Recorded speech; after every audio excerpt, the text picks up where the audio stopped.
Right here is the noisemaker everybody's been asking about.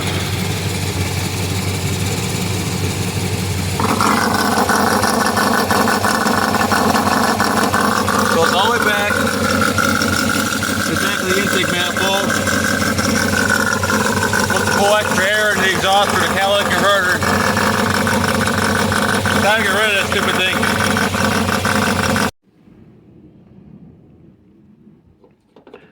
This guy was the problem. It's got bad check valve inside or something that's awful noisy. And here's the solution. Nice 1/2-inch screwed cap.